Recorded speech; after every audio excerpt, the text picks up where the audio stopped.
Hello, all you wonderful people. So today I wanted to do something a little different than what I've usually done in videos prior to. I have notes this time to keep me on track. I have notes that I want to go over, and I want this to be very much an informational style of video for you to utilize and gather the information, or at least condense information that I cover either with clients. I listen to just a ton of podcasts with fitness podcasts, health podcasts, nutrition podcasts, lifestyle, that kind of thing, as well as these are the conversations that I have with my clients on a regular basis. So just sort of condensing the information in a way that's a little bit more digestible and wide. And today's topic that I wanted to go over, and one of the big reasons I wanted to, or I'll go into one of the reasons why I wanted to go over this topic in general, is resistance training and the importance of resistance training for absolutely everybody. I'm not limiting it to any one particular person or set of goals or interests or anything like that. I think resistance training is extremely important and beneficial as we age and for anybody in their lifestyle. So one of the things I wanted to go over was what is resistance training, and basically what resistance training is putting your body under load. A load can be considered body weight, so gravity is considered a load, band exercises, and then your typical gym stuff, your barbells, your dumbbells, your kettlebells, any sort of sandbag, anything that has weight to it. That's putting your body under load. And that is what resistance training is there's specific exercises, there's specific movements in that resistance. Typically, whenever I program, I've gone over this before, but briefly, whenever I'm programming for people or programming for myself, I'm you're taking the basic movements of the human body, which are the squat, the lunge, the hip hinge, or a hinge in general, upper push, upper pull, walking, and then rotating. So taking all of those ideas and formulating your resistance training program. So throwing all those different types of movements under various loads, different movements in those loads. That's what resistance training is. Why resistance training? That is the big question. That's really the more important part of this topic and this talk is why we do resistance training. And put simply, it is absolutely going to be the best bang for your buck across all types of exercise. The benefits as far as calorie burn, continual calorie burn, which is a big one, fat loss, all of those small little goals that we have, those are all going to be best through resistance training and realistically done with the least amount of time. So when you think of cardio, when you think of yoga, when you think of Pilates and things like that, those take up, and rightfully so, take up time because it takes more time for your body to adapt to those types of movements, where with strength training, with resistance training, you're increasing muscle density right away and significantly, even with your limited once a week. I was reading a study that was only taking 30 seconds of exercise, 30 seconds of resistance exercise a day, and showed a significant increase in muscular growth and muscular volume in that body, and bone density. Bone density is another one, which I'll go into that now, which especially as we're aging, the likelihood of osteopenia and osteoporosis, which will lead to osteoporosis. So osteopenia is muscle loss, bone density loss, and then which will lead to osteoporosis. And the way we stave that off, and your body is a great system that likes to adapt. So if we're putting our body under load, it's sending signals forcing our body to adapt to that load and causing our not only that strengthen the muscles, but our strengthening in our bones. So our bones become denser. It starts pulling the calcium from from our food, the calcium that we're taking in, and hormonally, and I'll get into the hormones in a little bit, but hormonally, it will start to increase the density of your bones, actually make your bones stronger, build them up. And so I know it's a taboo or has been a taboo for older women, but if you look at osteoporosis in general and who it affects the most, it's our elderly population, because they're not resistance training as much, but also elderly women is very much more than men, just because I don't know, it's everybody, when we talk about resistance training, everybody's mind goes to the big bodybuilder, and you know, that's not what it is. That's not what you need. It needs to be training for. So let's go back to the hormones. So the hormones that we're going to get, some of the hormones that they're releasing are your big major hormones: testosterone, estrogen, and insulin.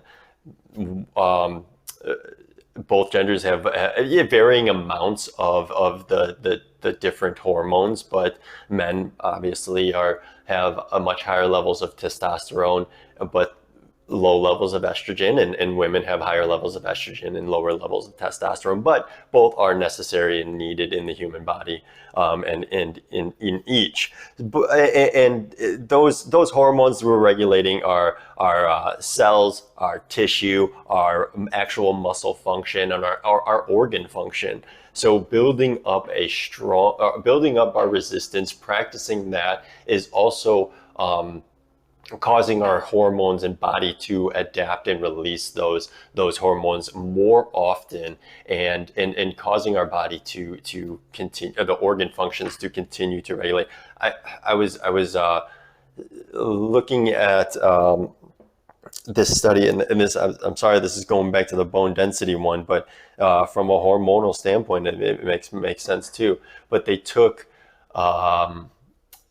women the ages of 17 to 38 of all various walks of life. You know, your casual walkers, your casual exercisers, and then they took some elite runners, and then they took elite bodybuilders.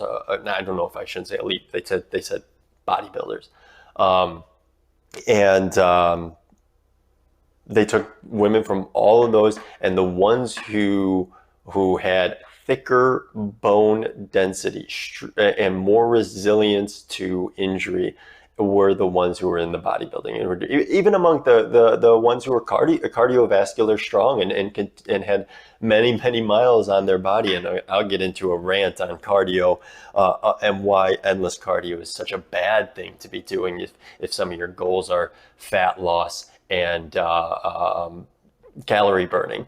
It's just, I'll go into that, but going back to more of the hormone sides, you know, a big one is metabolism. It increases your metabolism, and not just in the way because we're burning more calories.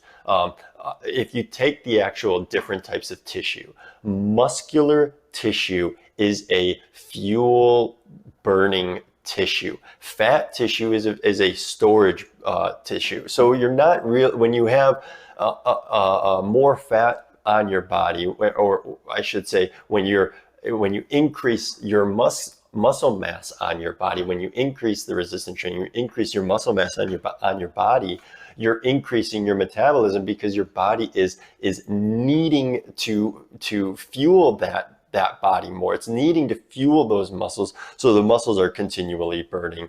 And that's why, going back to one of my original statements, from the calorie burning standpoint, you get a residual effect for a longer period of time because you're increasing your muscle mass. And again, it's a continual process.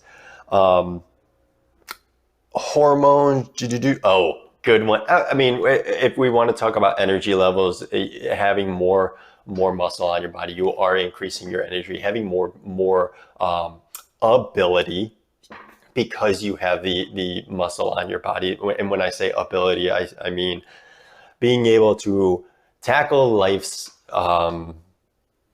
everyday tasks, walking up and down stairs, lifting things up over your head, bending down and picking things up. And when I talk about the hip hinge, yeah, when they, everybody's like, oh, I lift with your legs, not with your back. And I agree, especially when it's something heavy and you can set yourself to pick that thing up with your legs, but that's not realistic all the time. And some of the stuff doesn't necessarily need you to be lifting with your legs. A toy from my daughter, I'm not going to just sit there and squat down every time. I'm going to bend over at the hips and bend down, pick it up. That's why the hip hinge is a very fundamental movement in doing that. But so we're creating more ability in our body, ability to do stuff and mobility to do stuff. And what that gives you later in life is the only way to put it, the best way to put it is independence.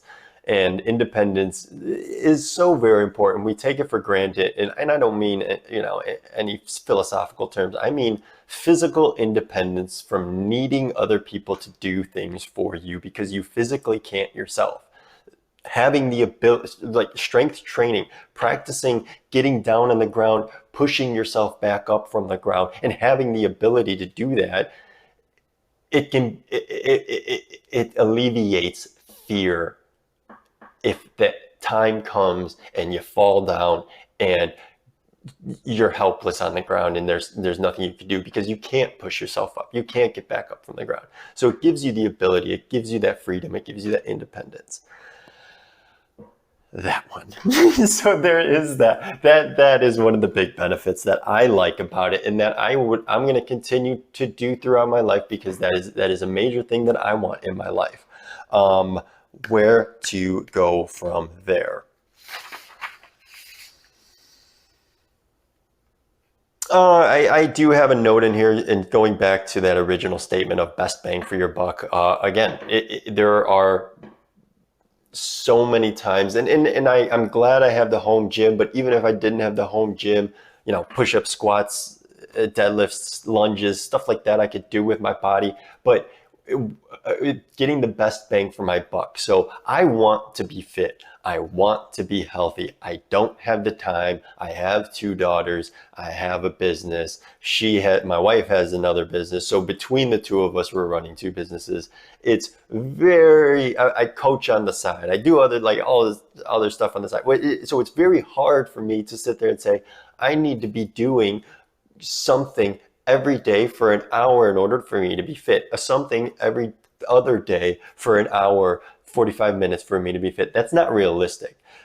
I do know I have 20 minutes here and there. I do know I have 15 minutes here and there. And if I sit there and dedicate it to be like, okay, I'm going to build up to a heavy squat, 70% squat, and that's going to be my 10 minutes here, and then I'll do a set of pull-ups, and then it'll be, another 5 minutes. So and then the residual effects that I get from that's exactly in tune for what my goals are, which is continuing to be fit, continually to have a higher metabolism, continually to be able to call upon my body to do the things that I want to do. And ultimately, whenever I do get that kick to go back in and I'm motivated and I'm hitting it every day, or I've gone to CrossFit class. I love classes, and I'll do times in 3 month, 1 month, 3 month, 4 month periods where I'm in this huge kick where I'm going hard. But when I'm not doing that, the resistance training and allowing me, even if it's just that twice a week where I'm hitting the 20 minutes here and there, it allows me to be able to jump back in and not feel like I'm starting from zero, not feel like I'm starting from zero. And that's one of my ultimate things that I like about resistance training. I can jump back when I feel motivated. I can jump back in, and I'm good to go whenever. So that's a big one. And realistically, I think that's a good way to sort of end this. I was going to go on a big cardio rant. I'll save that for another time. But I think hopefully you get a better picture and understanding. This is something that I like to preach right from the get-go in any one of my programs. This is something that I like to reinforce all and bring people back to on a regular basis, just because I do think it's so important for everybody in their life in some way. So get out there and start doing resistance training.